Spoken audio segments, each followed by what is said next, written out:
Hello, it's Tom Carhill. It's Friday the 26th of July 2024. Yesterday I was made aware of an incident at Manchester Airport involving policemen acting very unusually, and there was a silly story attached to it and two Manchester police subsequent official statements, none of which made any sense. So what's happened is there's two, normally you can see it in two bits of video. So one bit of video is the main one, and that you get a different length, so you see more or less of it. Then you've got the video before that. There's no video before that one. So the video before that shows some men with their hands up, not resisting, making any resistance to the police, and then the police keep shouting at them, and they're just standing there like not doing anything to pose a threat. And then one of the policemen shoots one of them in the face with a taser. So he's threatening him, and the man's just standing there with his hands up. He's not coming forward, he's not doing anything. So then they've just shot him in the face with a taser. You're not meant to shoot people in the face with tasers, by the way. You're not actually meant to shoot people who are just standing there with their hands up with a taser at all, right?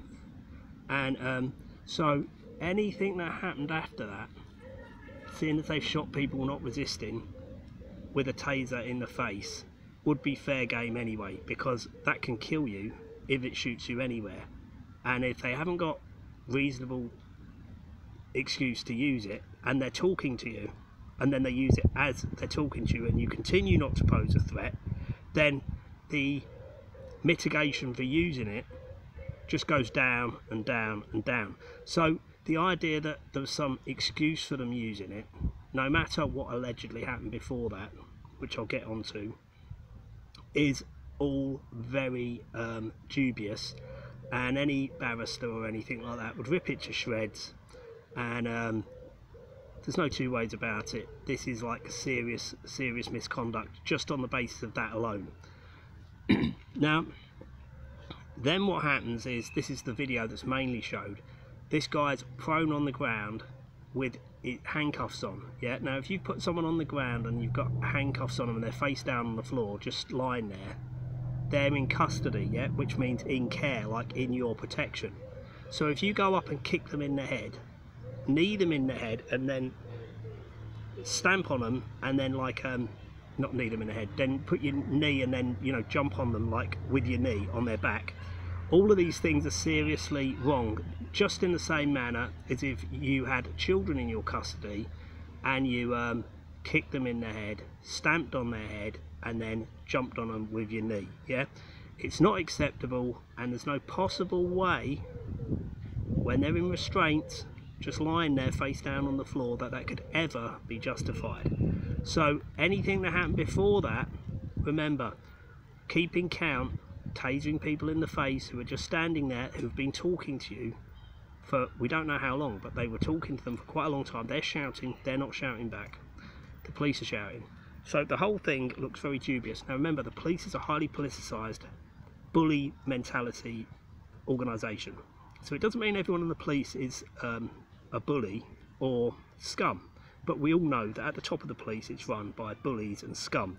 The ethos is bullying and cowardice, right? That's how the organisation works. Not to make disparaging remarks about any policeman in particular, because they're not all cowards, they don't all have low morals, and they're not all bullies.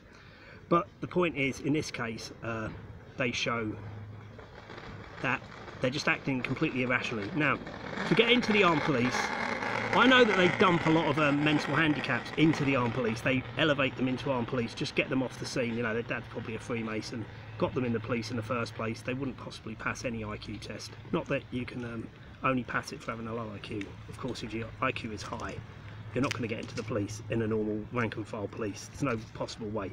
So, so they've let these people into the police, and when they let them go into the armed response, they make it very clear you're not allowed to shoot anyone, right?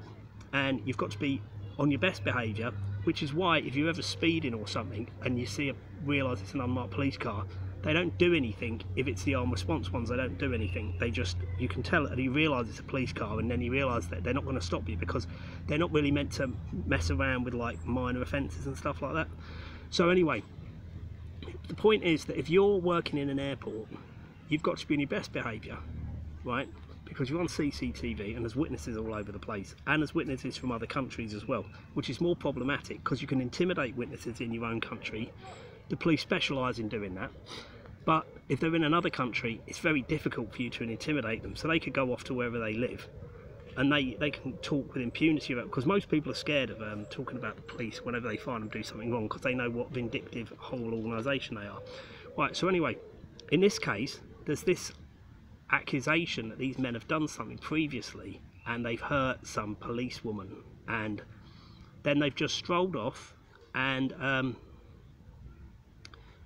maybe they're leaving the airport, I can't tell, or maybe they're going to get their plane. But you see, there's something wrong with this, because if you start looking at things in a really logical, everyday basis, if you're going to get a plane, why would you go and like punch you don't punch people to the ground, there's no such thing. That's deliberately stupid language because it doesn't make sense. You know, you could strike somebody and cause them to fall on the ground, but you don't punch 3 police officers to the ground. That doesn't make sense in English. It's deliberately obscure and it deliberately doesn't make sense, and nobody would ever say that in real life.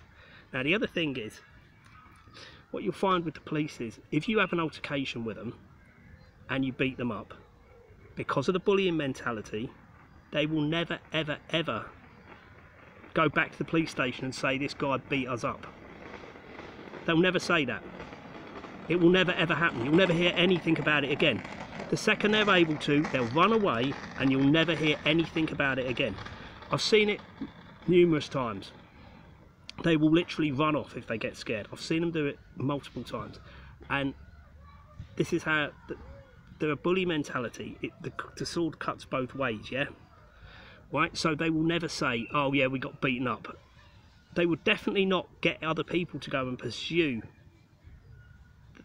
They wouldn't do that. That's not how they work, right? But the other thing is, if they're in some situation where they've done something wrong, then maybe they would send people to try and catch the people before they can run away, terrorise them in interrogations, rough them up, and then try and terrify them out of making a complaint. So that's what my initial thoughts were.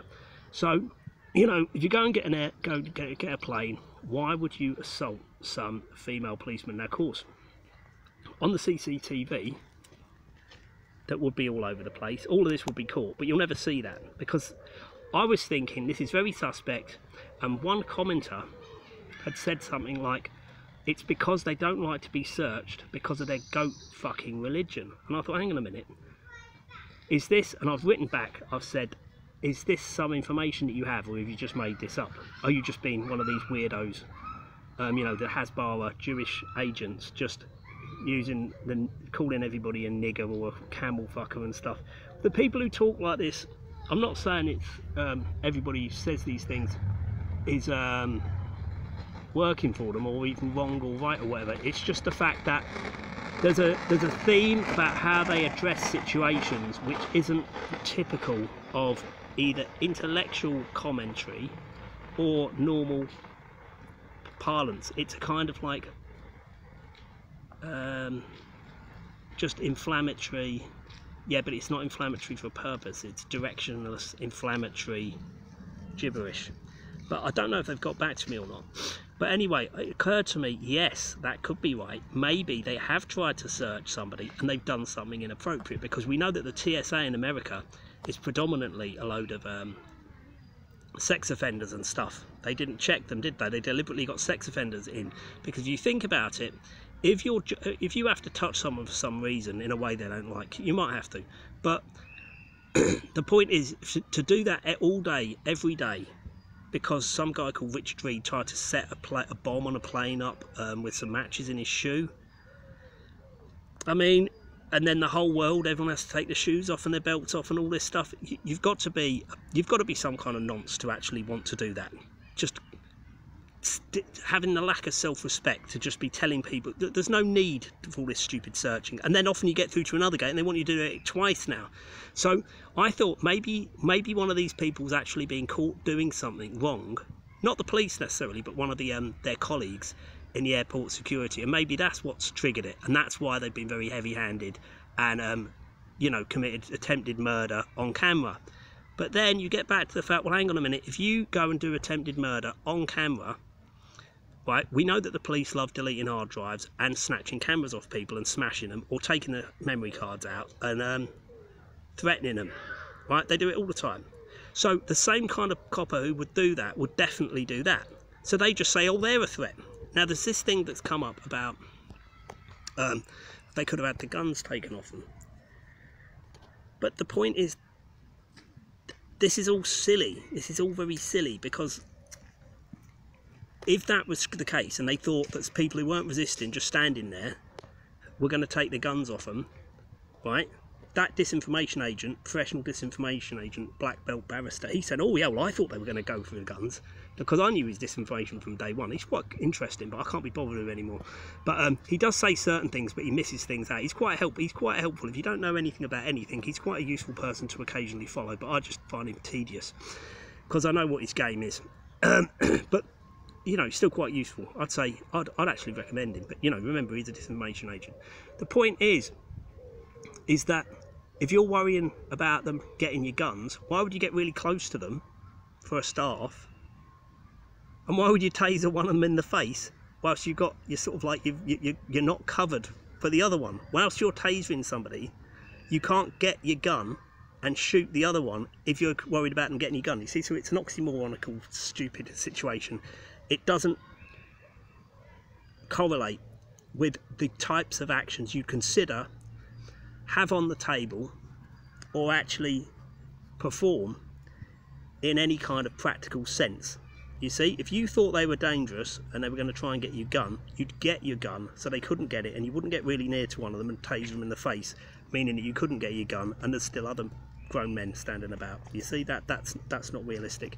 Then they say that they're angry because one of them's broken a woman's nose, and therefore they got angry because men are protective of women. Well, the thing is, if you're in the police, you probably will be protective of your colleagues, especially women, but there's no evidence for any of this. And remember, this will be on CCTV. And very significantly, if you're talking to somebody and they're not resisting, your level of aggression would go down. So if you just charge straight at them, that would be one thing. But they didn't charge right at them. They started shouting at them, and they were like winding them up, which they didn't rise to the bait, and then they tased them in the face. So after the point with which they did that, as I said, if somebody's done that to you, they have no right to presume that you're going to go along with them, because they're not being reasonable, they're clearly breaking the law, and they're doing things like attempted murder on you. You do have every right to resist someone who's unreasonably attempting to murder you. So any completely made up thing that's allegedly happened before, I don't believe it. It doesn't matter if you break someone's nose. You don't have a conversation with them and then start tasering them in the face as you're talking to them. You'd calm down, because they're calm, the police aren't calm. And then the more you look at this, you start seeing the comments under the thing. It's clearly Israeli type comments, yeah? It's the Israeli type whipping things up, like on where they just call like every second comment on something to do with some blacks misbehaving. It'll be nigger this, that, nigger, blah blah blah blah blah. It's all very tiring. It doesn't matter how racist these alleged racists who are like completely headbanging racists are. No one could be bothered. No one could be bothered just constantly commenting on every single video that's got a black person that they're a nigger and all this stuff. It just doesn't happen. It's not real. It's not real life. So what I've come to understand from this incident is it's just there as part of the Kalergi plan to start stepping up the racial divide and start making people think, oh, Well, all these people are saying, oh, it's good because they should respect the police and they're Muslims and they need to be beaten and killed and stuff. But you see, some people will read all this massive comments, which have all been put there, probably by a computer actually. They're probably not even using actual people to do them anymore, or very likely they're not. But then again, they have to keep all these Jews in Israel in work, don't they? So they've got nothing else to do, so maybe they are doing it. But they must get bored of it, so I reckon it's probably all done by AI. They're probably doing more interesting things now with them. They're like human resource as opposed to their AI replicating the previous human resource function. But the same day, you've got this story about a black man going to Medway Magistrates Court because he stabbed an off-duty army officer.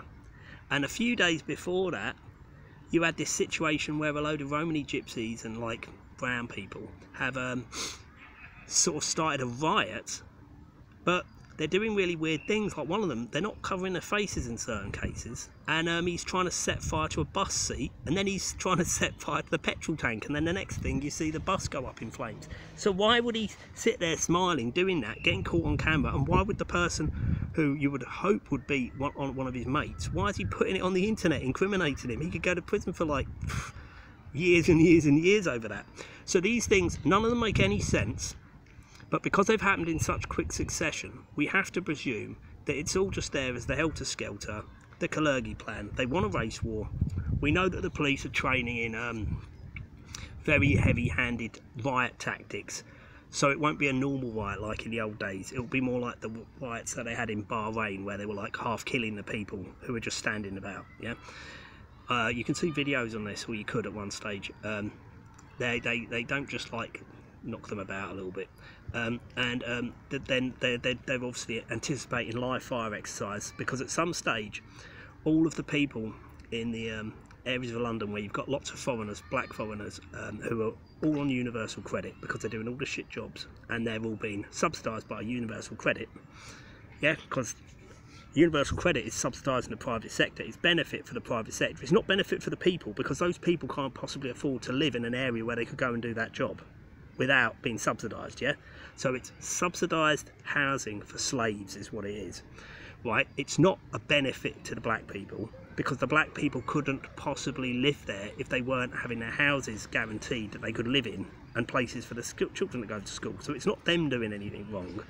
They're actually just being used as pawns. Now, fair enough, they could probably send 100 quid back a month, but, you know, get a couple of KFCs, and that'll cost you 100 quid, won't it? You know, that's the reality of it. Yeah, they can send a little bit of money back, which is a lot of money in their country, but it's in the context of the country they're living in, they're not getting anything really. They're benefiting, but it's just because they're in a unique demographic, because they can compete with you, because they don't have to have a house in England if they've got a house rent being paid for them, because they've got a house at home anyway. You don't have that luxury. And therefore, when people say that, well, they're not getting much money, white people should do this job, it's like, no, because your parents and your grandparents and those before you have paid to put the railways in and the roads in and all the infrastructure in. They didn't do it so that other people can just use it all and then you be told that you're a lazy layabout, because it's actually not worth you working, yeah? Because unless you're making a good money, which most people don't make good money, you're paying so much tax, and you're paying it all to subsidise big business to give you an inferior service than if there were no immigrants and you just had to do it yourself. Again, there's nothing wrong with immigration if you have an industry, but we don't have an industry. We just have a service sector industry which is serving a degenerate, pointless society which produces nothing or virtually nothing. It's like incidental, you know. It's probably so much effort to get rid of all industry as opposed to just getting rid of 95% of it, that it's easy just to leave it there.